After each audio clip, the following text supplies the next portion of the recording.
I think that Greg was always a ready teammate. He was always up in the huddle, and I think that he had a compelling influence upon other athletes, including me.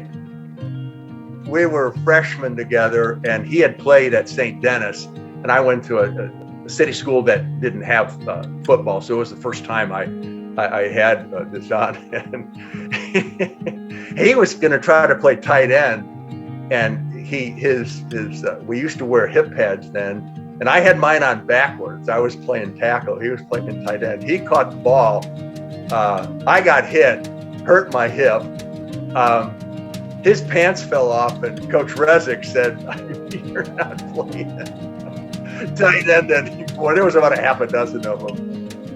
He's a natural athlete in all these different sports, and when he would play in games, he would make sure that everyone was included in the game, and tried to make sure that they knew what our objectives were, so we could move forward in the game and hopefully win. He was always a key player in the game because he was a very good, strong lineman, and he could help us to achieve as far as we could go.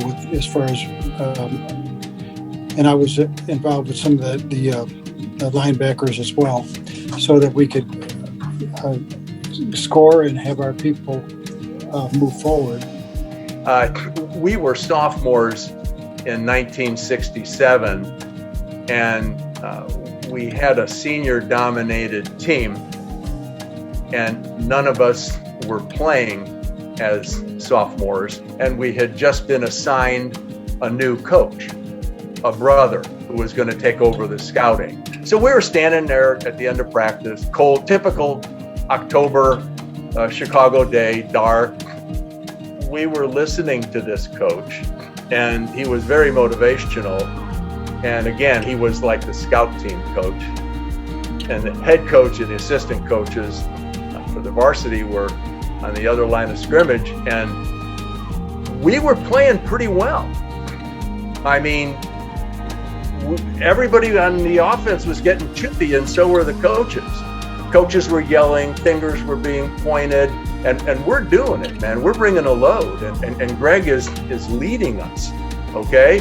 And we're just sophomores. We have no chance of playing on Sunday. This coach grabs App by the face mask, looks at him right in the eye and says, "You don't belong here." I mean, you talk about an inflation drop. I mean, there was no oxygen in that huddle. And this tall coach pointed over his shoulder right at the left side of the offensive line. And he said, "If I was the coach of this team," he said, "if I was the coach of this team, you'd be over there." Interesting to know that the two principals in that story are both in Hall of Fames. Greg, who implicitly belongs there, went on to the University of Michigan. That coach, he did pretty well as well. If you look outside there, you'll see the name on his stadium. That was Coach Kavanaugh. And, you know, two people really, really stood out. And it was everybody on the defense that was contributing, but not like Greg and not like Coach Kavanaugh. So to me, that's why both of them belong in the Hall of Fame and are.